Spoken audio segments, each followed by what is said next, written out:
Hello YouTube, this is Morgan Airspeed Prime here with my next Avatar news update video.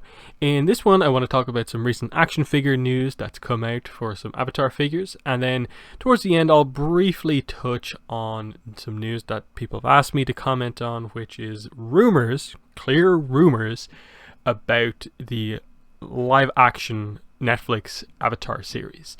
The only reason I'm really talking about them is because they are kind of like the first rumors with details about the show, and people have asked me about them. Typically this probably isn't something I would cover, but just because people have asked, I will go over it.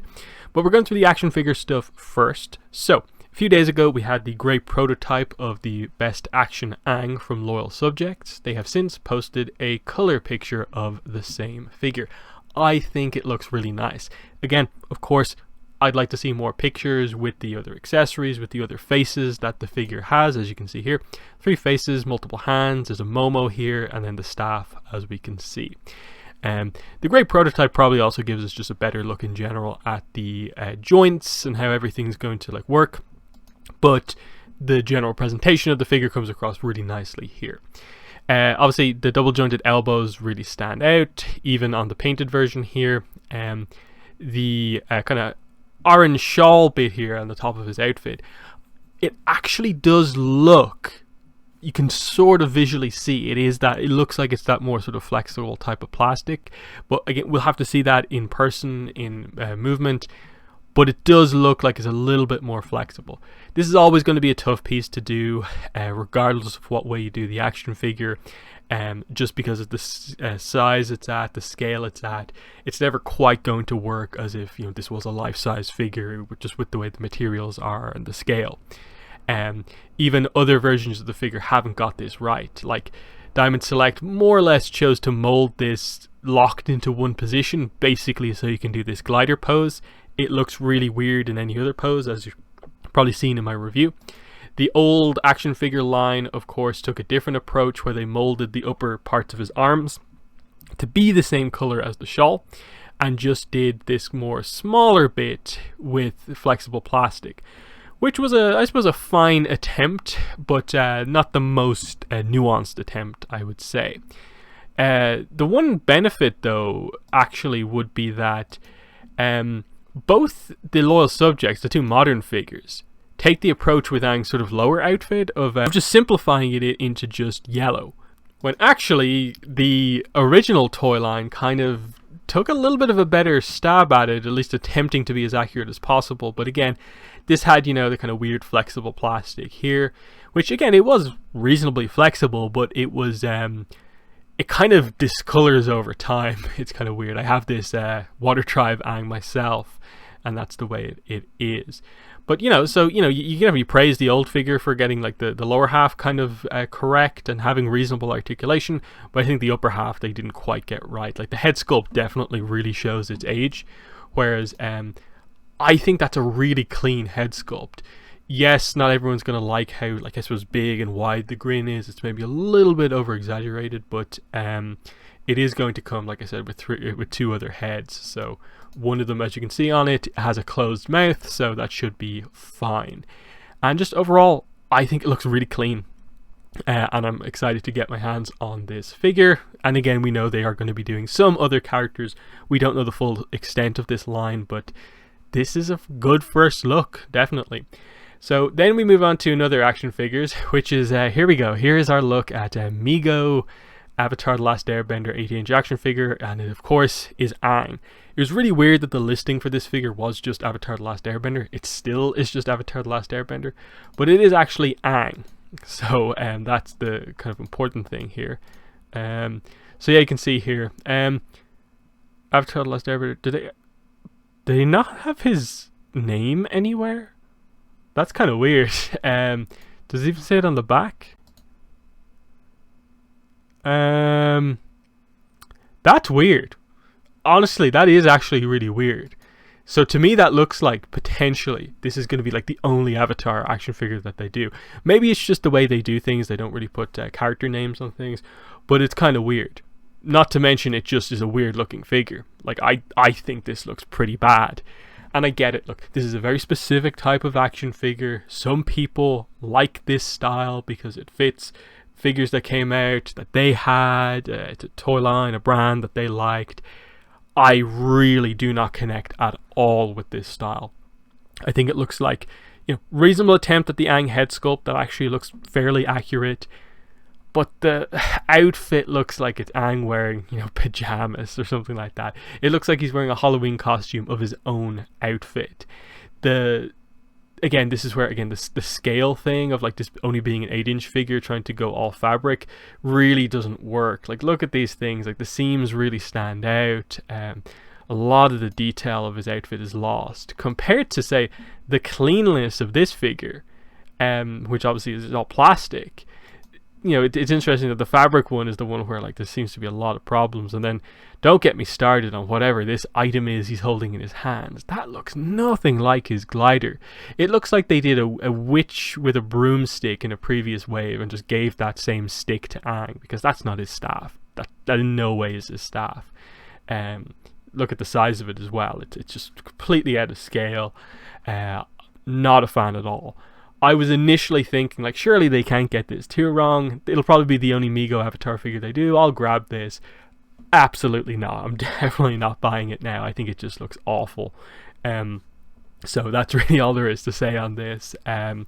Again, I don't think this figure will get too much attention anyway, and probably is more there for fans of Mego rather than fans of Avatar. But, this is what it is. People who go and collect everything Avatar will probably pick this up, but not for me. Definitely not for me.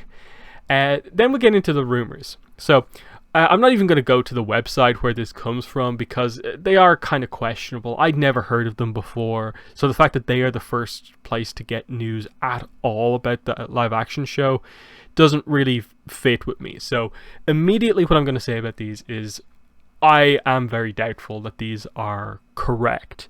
Maybe one or two of the details here are, but just overall this feels like a very weird, like, select group of a piece of information to be released and have and be able to put out there. I haven't really seen any like noted news outlet really sort of like follow up on this and do it. It just seems like other websites along the same line as this are citing this and going along that it's been confirmed. So, as it says here on Reddit, weak source, and here's the explanation behind it. It's only a few details. So the first one, Albert Kim is apparently the new showrunner with Mike and Brian leaving the project, and he's known for working on these shows previously. That could be accurate, them just randomly choosing a showrunner out of like the blue to work on Avatar. Maybe they have got that right, but I don't really see anything out there that's suggesting that it completely is. The series will feature 10 hour-long episodes, so likely per season. There's no way they're going to finish the whole show in just 10 episodes.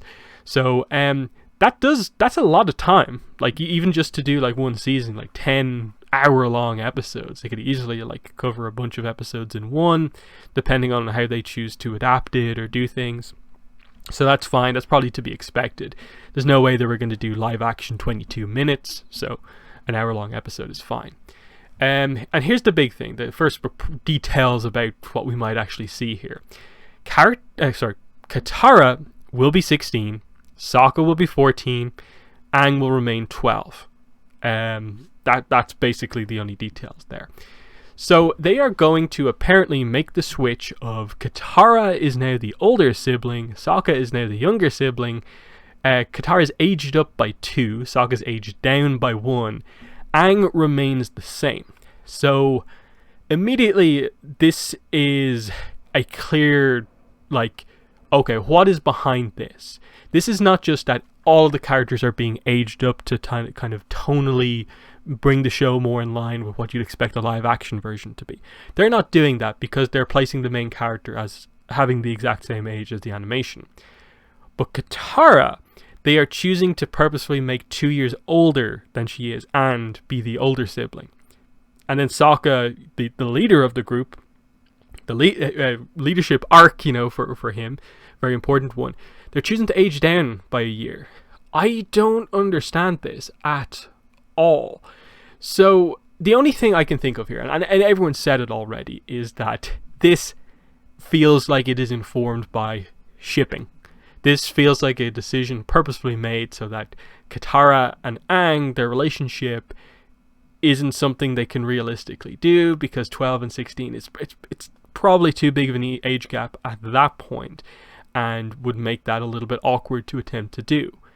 Again, that's where, 14, 16, that's a little bit better, because it's the same age gap as 12 and 14 from the show itself. That seems like a needless change, but it's clearly with the intent of doing something along those lines. The only other explanation I could think of is that maybe they perhaps already have an actress who they feel is perfect for the role. She just happens to be maybe a little bit older than they were maybe planning, but they're writing around that. Maybe. We have to wait and see on that note.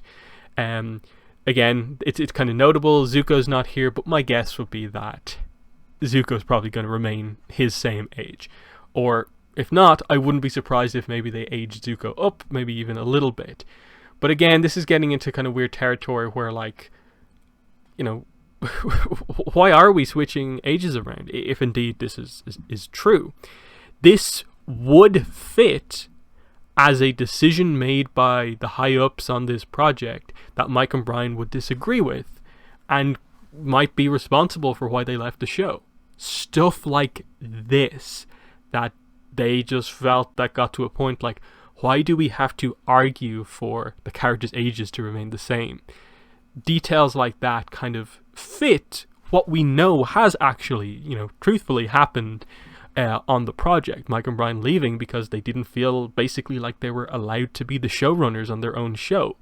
My guess is that decisions were being made above them. And something like this kind of fits that. It feels a little petty in a way if, people are making decisions above Mike and Brian to just based on to make a different ship happen or whatever. Either way, they seem, just based on these ages, to want to highlight Katara a little bit more, which isn't inherently a bad thing, but that's also suggesting that, apparently some people weren't happy with Katara's portrayal in the show, and they feel they can improve it by making her older, making her the older sibling, and getting her away from whatever relationship she's in the show. I would just, if this is true, this would worry me quite a bit about, what are you planning to do with Katara? In that, there should be no complaints about Katara's portrayal as a character, She's presented as being strong, intelligent, a leader, and so on, and can still have a romance. What's the problem with that portrayal? That you feel the need to change it so much? And I don't know, it's just going to feel, I suppose, a change the dynamics a little bit too much. I've always liked the idea that Katara, as the younger sibling, was the one to sort of emotionally step up in the aftermath of Kaya's death, and Sokka going down more the warrior path. Again, him being the leader as well, I think, yet he's younger than Katara, that kind of feels a little bit weird as well. I've always liked a lot that Sokka is the more jokey member, but when it comes to Katara, he can get very serious when it comes to him being protective of her. I suppose they can still do that because Aang is younger, but I just think that it's a needless changing of the dynamics. And if that's what your big unique factor is in the series, is just that you've slightly altered the character dynamics, that's kind of weird to me. To me, what I would think of in terms of trying to be positive about the live action adaptation is that, for instance, book one is probably where you have the most opportunity to change things for the better based on the source material, is to really be able to cut in and around the episodes of book one that are important and the ones that aren't important, and if required, add in new content that feels more important than some of the stuff that you maybe don't feel that you need to cover. You could do stuff potentially like you acknowledge how popular Suki is, and maybe include her in more episodes, maybe have her join the group a little earlier, something like that. Those are kind of options where it's okay, it's making an interesting decision there. It takes away maybe some points down the line, but Suki being part of the group from much earlier point allows her to be more established as a character as we go on. The other thing here is just, if this is based purely around shipping, this obviously is going to affect Mei as a character in terms of like her arc is very heavily based around like the relationship with Zuko, so that going away really takes out a lot of the dynamics with her. It also affects Aang's story with regards to like, are you just not going to give Aang a romance, or if you are, who with? I doubt Meng they're going to focus on all that much, because you maybe question if Meng will even be in this adaptation. And again, that was a kind of one-sided thing. So the only thing that you can maybe think of is like that they're going to introduce Toph, and is it going to be Aang and Toph that they might be going for? Or change it up even more. If they're going for the character age things, I can see from a shipping perspective them maybe going Sokka and Toph, and maybe like Toph is like 13 or something like that, and then Suki ends up being more in or around Aang's age, and then maybe do Aang and Suki or something like that.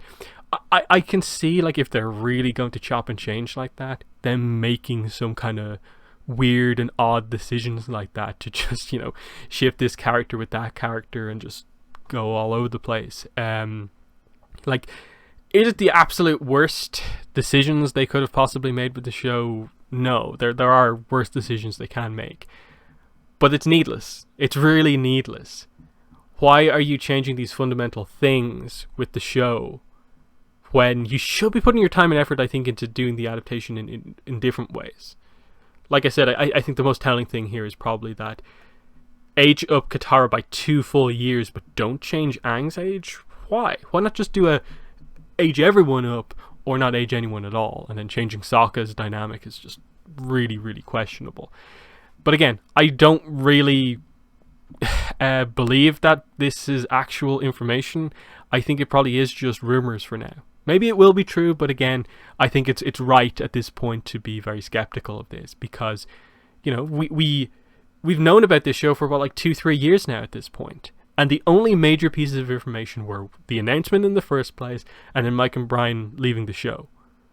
Why have we all of a sudden now, when the project has gone like backwards, and like there's no listing for it even up on Netflix anymore, why now is there actually information coming out about it? I don't know. And that's another thing that would add to it being sort of kind of questionable. From a clickbait point of view, the only way to interpret this is like from a shipping point of view, and they know shipping stuff gets hits. So yeah, I don't know. It's interesting to talk about, again, if this project ever properly goes ahead and we see something from it. These will be the things that get discussed. And right now, this doesn't look that good. That is I'd say, relatively major questionable decision already. That doesn't fill me with confidence, given that these decisions clearly didn't fill Mike and Brian with confidence, hence why they left this project. And I think you can't forget about that the whole way through. That whatever happens with this show, people involved in it made decisions that made Mike and Brian leave. And you have to keep that in mind the whole way through. So yeah, they're my thoughts on it. In the comments, let me know what your thoughts are. What are your thoughts on the rumors about the live action series, Loyal Subject, BST AXN Aang, and Mego Aang, new action figures as well? But that's been the video. Thanks for watching, and bye.